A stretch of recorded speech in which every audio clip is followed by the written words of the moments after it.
Assalamualaikum warahmatullahi wabarakatuh. Perkenalkan, saya Ratna Presanti, Program Studi Agroteknologi Angkatan 18. Di sini saya akan menjelaskan mengenai metode yang digunakan dalam pengujian pengemasan. Sebelumnya saya akan menjelaskan terlebih dahulu apa itu tujuan dari pengujian pada kemasan. Tujuan dari pengujian dalam pengemasan adalah agar kemasan tidak mengalami masalah ataupun kerusakan pada saat proses pengangkutan dan penyimpanan sebelum produk tersebut jatuh ke tangan konsumen. Karena apabila kemasan tersebut itu mengalami kerusakan, produk yang ada di dalam kemasan tersebut juga akan ikut mengalami kerusakan. Kemudian ada peranan dan norma dalam pengujian. Peranan dan norma dalam pengujian terdiri atas 4 poin. Yang pertama ada identifikasi bahan kemasan.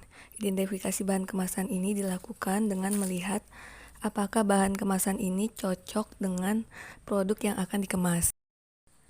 Yang kedua ada pertimbangan dalam pemilihan bahan kemasan yang akan digunakan. Yang ketiga ada mengevaluasi penampakan bahan pengemas pada akhir pengemasan. Jadi evaluasi ini dilakukan jika pengemas itu kontak langsung dengan bahan atau produk yang dikemas. Kemudian yang terakhir, poin yang keempat, yaitu menentukan daya tahan bahan pengemas melalui penanganan normal atau tidak normal. Selanjutnya kita masuk ke dalam metode pengujian yang dikembangkan industri pengemas yang tergabung dalam asosiasi. Industri tersebut ada ASTM, TAPI, FPA, ABA, dan yang terakhir ada NSTC. Setelah itu kita akan melihat contoh-contoh produk dan jenis kemasan serta metode uji yang digunakan. Yang pertama dari jenis kemasan plastik. Contoh produk yang pertama adalah tepung. Metode uji yang digunakan ada metode uji tarik ASTM D638 dan uji leak tester. Uji tarik dilakukan untuk melihat berapa tegangan maksimum yang dapat ditahan plastik sebelum terputus, dan pengujian ini dilakukan dengan menggunakan alat yang bernama Stress Analyzer 1000.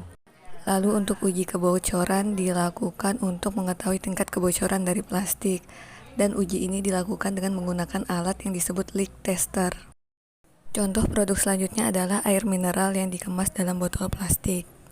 Uji yang dapat dilakukan di dalam kemasan botol plastik adalah uji kekerasan atau STM D2240. Uji ini dilakukan dengan mengukur kedalaman indentasi dari indentor di dalam material untuk melihat kekuatan kekerasan dari kemasan botol plastik. Selanjutnya ada produk kecap yang dikemas dalam plastik. Metode pengujian yang dapat digunakan pada bahan pengemas produk kecap ini sama dengan metode pengujian pada produk tepung, yaitu dengan menggunakan metode uji tarik dan uji kebocoran. Selanjutnya ada produk keripik pisang yang dikemas di dalam plastik transparan seperti gambar di atas. Metode yang menurut saya tepat untuk menguji bahan kemasan di atas adalah dengan menggunakan metode uji tarik, yaitu untuk melihat berapa tegangan maksimum yang dapat ditahan plastik sebelum terputus.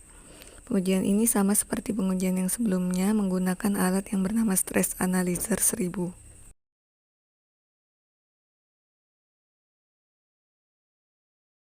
Selanjutnya kita masuk ke jenis kemasan kaleng. Di sini contoh produk kemasan kaleng adalah minuman bersoda, ikan sarden, dan buah kemasan kaleng. Metode yang biasa digunakan pada pengujian kemasan kaleng adalah metode climate testing atau uji variasi iklim pada kemasan kaleng. Pengujian ini dilakukan dengan menggunakan alat yang bernama MEMR HPP 110. Pengujian ini dilakukan dengan mengkombinasikan suhu dan kelembapan pada alat, di mana pengujian ini dilakukan dalam iklim konstan maupun iklim bolak-balik untuk melihat tingkat korosi dari kaleng tersebut. Kemudian ada jenis kemasan kaca. Contoh produk dari kemasan ini adalah sirup, selai kacang, dan teh botol. Metode pengujian yang dapat digunakan untuk jenis kemasan ini adalah metode drop test. Metode drop test adalah metode pengujian jatuh pada wadah untuk mengevaluasi kemampuan wadah menahan guncangan tiba-tiba dari jatuh bebas. Sekian pemaklaran dari saya. Jika ada kekurangan, saya mohon maaf. Wassalamualaikum warahmatullahi wabarakatuh. Terima kasih.